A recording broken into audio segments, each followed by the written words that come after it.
It's taken up to our 8th season, but we finally get to play in the Champions League. I do still miss the group stages.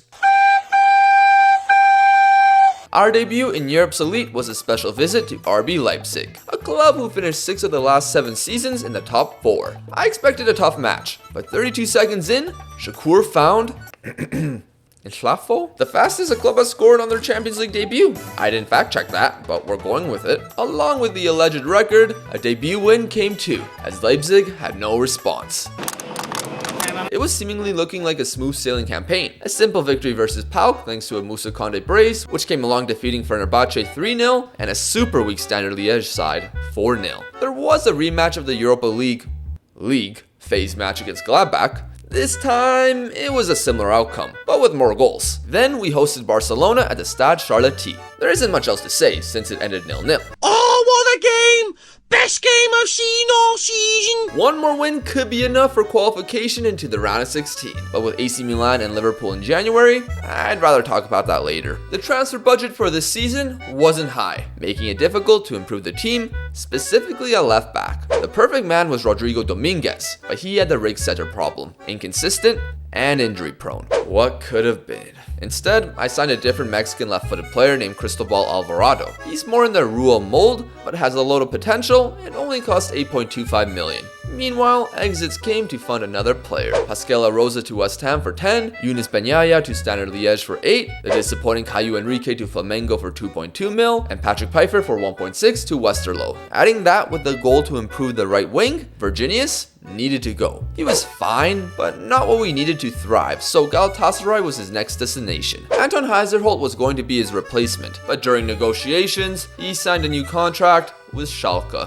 Luckily, Chroo had a plan B. There's always a plan B. Which was Yannis Hardy from Genk for 20 million. On opening day, he had a great debut against Bordeaux, assisting the lone goal by Shakur. Prior to deadline day, there was a disappointing draw to Strasbourg, but the team rebounded versus Reims, winning 3-0 with a Bamba Dieng brace. Inflafo also scored, and with him here, that allowed me to sell a striker. Not Mboop, don't worry. But instead, last season's Rookie of the Year, Peter Kokesh. He was good, but receiving 20 million up front was too good to turn down. Plus, he wasn't needed for Mbappe versus Mboop 10. A relatively one-sided first half didn't lead to any goals for PSG.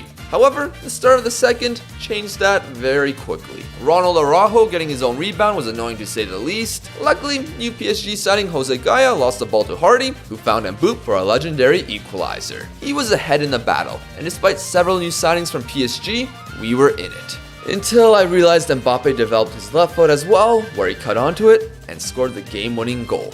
And the battle with Mboop. Thank you. Good night. Mbappe also injured Michael Masi. I don't know what he did specifically, but Michael's spine clearly isn't looking good. That caused me to unregister him and bring in this Colombian defender named Guarin on loan. Ake was also still here with a new contract, and we would bring in another defender on deadline day. Alan Quintero Morones for 9.5 million from Chivas. I loaned him there until January because our non-EU quota was filled up, but I'll figure everything out when the new year comes. The first 10 matches of the campaign had some disappointing drop points. That included Monaco and their new coach, Marco Rosa. They have this Portuguese wonder kid named Adilson Tavares, who is out of this world. We witnessed that ourselves, but luckily, we were able to salvage a 1-1 draw thanks to Diakite. Another poor result was versus Lorient. Here's why you don't talk crap about other managers. Versus arch nemesis David Guillon, I said we would run rings around his old squad. That clearly didn't happen. The humbling was sandwiched between 2 wins, and smacking up Marseille 3-0 was pretty satisfying. That would continue versus Lyon, where Shakur would score in the first 10 minutes. Things were on the up. That was until 3 goals were conceded before halftime. So 6th place after 10 matches wasn't what Chroo envisioned, but there was one player who was giving us pride. Yannis Hardy was performing at a very high level. The winger role for the right side inverted just for him. Rebounding from Lyon, he gave misery to Montpellier with this strike from distance. Adding an assist to that gave him a 9.6 rating and a 4-1 victory. He also took advantage of Nice's fraudulence, leading to a 2-0 win. 13 matches in, and Yannis had 4 goals and 7 assists. It would only get better in a performance of a lifetime versus Lens. The Belgian would single-handedly destroy them, scoring 4 goals and assisting Mboop, giving the boys a 5-0 win. He would end the season with 12 goals and 11 assists, a 7.5 match rating, the Foreign Player of the Year, and a call-up to the Belgium national team. Not bad for a plan B. It couldn't all be good, as runs were giving PSG a run for their money, and their momentum was high when we hosted them. It didn't take too long to show it, as Moreira chipped his countryman. Terrier headed in a second to our defense's confusement, and Bamba's goal proved to be too little, too late. Wins versus Metz and Gangop healed that blow somewhat, but a lot still has to be done. I'm so incompetent and rubbish at my job. One has to go. Alvaro Diaz, our star Peruvian center back, Colombian right back Dylan Rua, who is coming into his own, or Michael Masi, the Paraguayan deep-lying playmaker who was injured for the past 4 months. No, I'm not trying to bring Brexit to France. With Morones coming back from Mexico and terminating the loan of Guarin, we still had 5 foreign players. Unless you come from any of these countries treated as EU, you're considered foreign, and we can only have 4. It was a tough decision, but after being informed about Alvaro Diaz's potential French citizenship for next season, I could loan rather than sell. The decision would be to loanless Masi, since Braganza can still do a job. The problem was that nobody went for him, and he was pissed. Fire was coming from his hair as he accused me of forcing him out. Trying to explain the situation fixed nothing. So I immediately unregistered him and hoped someone would come in by deadline day. Our final 2 Champions League matches were against 2 of the powerhouses of European football, AC Milan at home and Liverpool at Anfield. I had to imagine that Milan was going to cause us problems. They could only score a consolation goal by the end, as we were just about qualified for the round of 16. Still, we had to enter Anfield to face a Liverpool side that has won 3 Premier League titles, 2 FA Cups, and 3 Champions Leagues in 7 years. They also had some of the best wonder kids in the game, including one who we almost got for 1.4 million until they swooped in. Nevertheless, the first half looked promising, but Budaddy had multiple big misses. 0-0, but things exploded in the next 45. In the 58th minute, create some magic. Shakur to Braganza. Budaddy! 3rd time's the charm. 1-0. Paris FC. Minutes later, Musa would get himself sent off. I thought, oh, this will be easy. I'll make some subs. Instead, we conceded a goal out of nothing. Literally, the guy I mentioned earlier turned like a ballerina and made a pass Kevin De Bruyne would be jealous of. A draw would be fine though.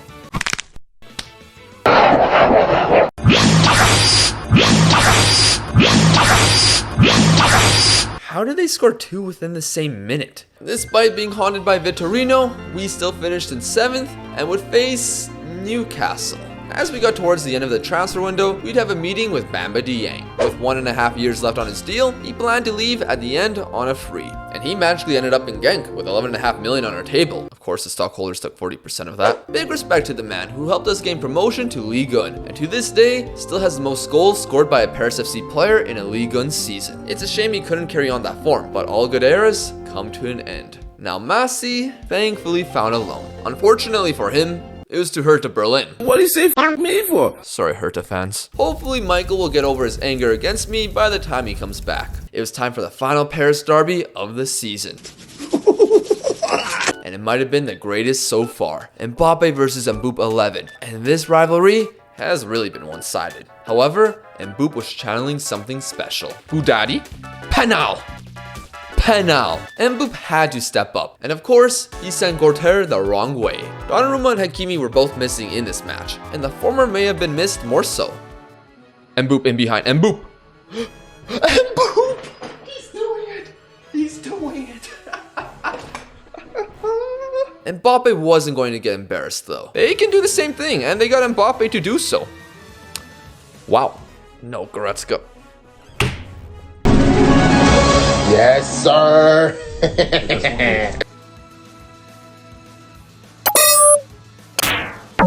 Offside. He's gotta be offside.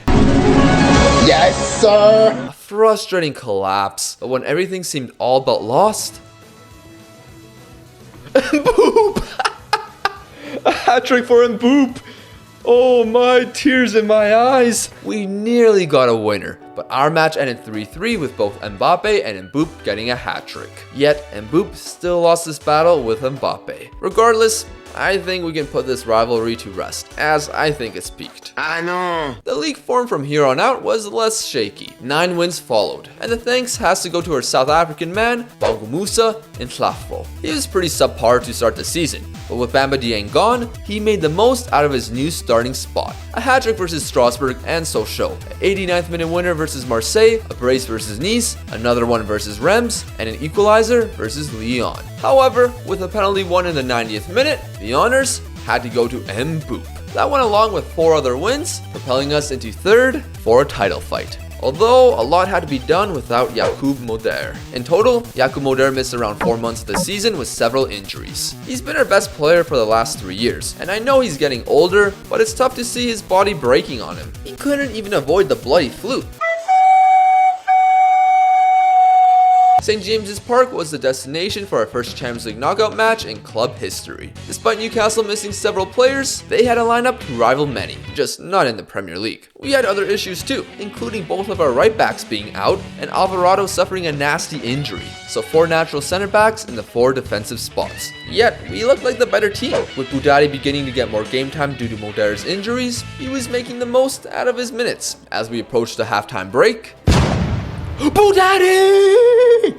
Oh my gosh, that's come out of nowhere! He should have gotten an assist too, but Tlafo squandered it. Thankfully for us, he'd set up party for the second. Absolute scenes being 2-0 up away from home, and it lasted for about a minute and 5 seconds, the most glorious of defending. It seemed like things were too good, as the FM universe decided to cheese me in the 91st minute. No, not Rafael Leao. No! We were the better team, and yet only a draw. In the reverse fixture, there had to be slight adjustments for both sides. That included Newcastle starting the center back named Pat Tait. I thought he could be targeted, and that thought proved to be correct with him tackling Tlafo for a penalty 5 minutes in. Our icon Bergantia was going to take it. That hurt, and what followed did too. Please no, please no, please no, please no, please no. Because I don't know. And there was one more for good measure. Who knew a penalty for us would open the floodgates for the other team? As 6 fixtures remained, the league table was close, as a face-off against second place Monaco was happening. They eliminated us from the French Cup in February thanks to our penalty takers not having the best ratings. Still, this match would determine who would be PSG's title rival for the remaining games. With a few key players missing and a couple returning from injury, the cards weren't in our favor. Monaco has been insane, but due to their Europa League run, their players were tired. Sadly, that wasn't making a difference, as they proved to be worthy challengers to PSG. A bit of bad luck in the 42nd, poor finishing from Boudadi, and a secret plan being futile caused Rodrigo Ribeiro to double the lead. An 84th minute second goal wasn't enough. We were out of the title picture, and a draw versus Rennes emphasized that. Still, 4 wins in the remaining 5 games was positive. Plus, there are several players beginning to shine in this campaign, and if we can keep guys like Tlafo and Alvaro Diaz, plus seeing a few others continue to get better, next season could be special. If we got more than 10 million from the board. For the current title chase, Monaco won their final 7 fixtures, but PSG would one-up them, being victorious in the last 8. Fine margins, but I'm actually okay with PSG being crowned champions. I wouldn't be able to stand the insufferable millionaire Monaco Ultras if they ended up winning a trophy we wanted to win first. Suffering, depression. The pain never ends.